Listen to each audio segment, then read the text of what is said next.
بسم اللہ الرحمن الرحیم والصلاة والسلام علی رسول اللہ وعلی آلہ وصحبہ اجمعین۔ معزز ناظرین و سامعین کرام، السلام علیکم ورحمۃ اللہ وبرکاتہ۔ حضرت سیدنا ابو ایوب انصاری رضی اللہ تعالیٰ عنہ کی جہاد قسطنطنیہ میں شرکت۔ حضرت سیدنا ابو ایوب انصاری رضی اللہ تعالیٰ عنہ ہمیشہ رائے حق میں جہاد کرتے رہے۔ سرکار مدینہ صلی اللہ علیہ وسلم کے ہمراہ جملہ غزوات و سرایہ میں شریک رہے۔ حضرت امیر معاویہ رضی اللہ تعالیٰ عنہ نے ایک لشکر قسطنطنیہ کی تسخیر کے لیے روانہ کیا تو حضرت ابو ایوب انصاری اپنی کبر سنی کے باوجود اس میں شامل ہوئے۔ اس وقت آپ کی عمر مبارک 80 برس سے متجاوز کر چکی تھی۔ آپ کے شوق جہاد کا یہ عالم تھا کہ اس ضعیف العمری کے باوجود مدینہ منورہ سے شام تک محض شرکت جہاد کے لیے سفر کیا اور ایک عام مجاہد کی حیثیت سے لشکر اسلام میں شامل ہوئے۔ آپ کی اس لشکر میں موجودگی باعث برکت تھی۔ اس مہم کے دوران مجاہدین کی کثیر تعداد بیمار ہو گئی۔ انہی میں حضرت ابو ایوب انصاری بھی سخت بیمار ہو گئے۔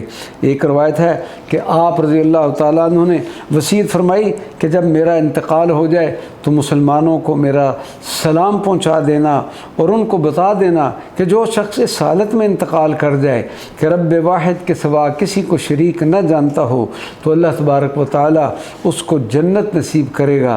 میرا انتقال ہو جائے تو میرا جنازہ سرزمین عدو یعنی دشمن کی سرزمین میں جہاں تک تم لے جا سکو لے جا کر دفن کر دینا۔ حضرت ابو ایوب انصاری رضی اللہ تعالیٰ عنہ نے اسی مرض میں داعی اجل کو لبیک کہا۔ آپ کی وفات سے مسلمانوں پر رنج و غم کا پہاڑ ٹوٹ پڑا۔ آپ رضی اللہ تعالیٰ عنہ کہ جسد استر کو قسطنطنیہ یعنی جس کو آج کل استنبول کہتے ہیں، قسطنطنیہ کے فصیل کے عین قریب لے جا کر اسلام کے اس بطل جلیل کو سپرد خاک کر دیا۔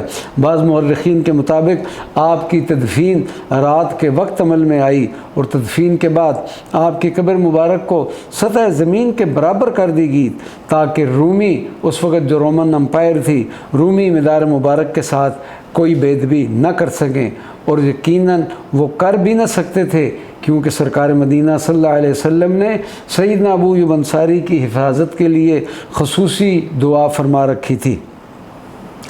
صاحب عقد الفرید کا بیان ہے کہ قیصر قسطنطین چہارم کو رات کے وقت مسلمانوں کی جب نقل و حرکت کی اطلاع ملی تو اس نے قاصد بھیج کر دریافت کیا کہ رات کو کیا معاملہ تھا۔ مسلمان چونکہ سچ بولنے کے عادی تھے، انہوں نے صاف صاف کہہ دیا کہ ہمارے پیشوائے اعظم محمد صلی اللہ علیہ وسلم کے ایک بزرگ صحابی کا انتقال ہو گیا تھا، ہم لوگ ان کی تدفین میں مصروف تھے۔ قیصر نے کہلا بھیجا کہ تم لوگ یہاں سے جاؤ گے تو ہم ان کی قبر کو کھود کر ان کی ہڈیاں باہر پھینک دیں گے۔ قیصر کے گستاخانہ کلام پر مسلمانوں کا خون کھول اٹھا۔ اس پر مسلمانوں کی طرف سے پیغام دیا گیا کہ اگر تم میں سے کسی نے ایسی حرکت کی تو یاد رکھو کہ مسلمانوں کی وسیع الحدود حکومت میں جتنے گرجے ہیں سب کو منہدم کر دیا جائے گا اور عیسائیوں کی قبروں کو اکھاڑ پھینکا جائے گا۔ اس نے جواب بھیجا کہ میں تمہاری دینی غیرت و حمیت کا امتحان لے رہا تھا۔ تمہاری مریم کی قسم، ہم تمہارے نبی کہ صحابی کی قبر کا احترام اور اس کی حفاظت و حراست خود کریں گے۔ مورخین کا بیان ہے کہ رومیوں نے فی الواقع اپنے وعدے کا احترام کیا۔ ایک روایت میں تو یہاں تک ہے کہ قیصر روم نے خود حضرت ابو ایوب انصاری کے مدار مبارک پر ایک قبہ تعمیر کروایا تھا۔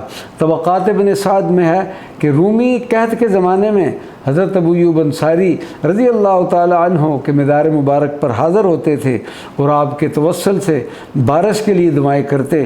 اللہ تبارک و تعالی میزبان رسول صلی اللہ علیہ وسلم کے نام کی لاج رکھ لیتا اور ان کی مراد پوری کر دیتا تھا۔ وما علینا الا البلاغ المبین۔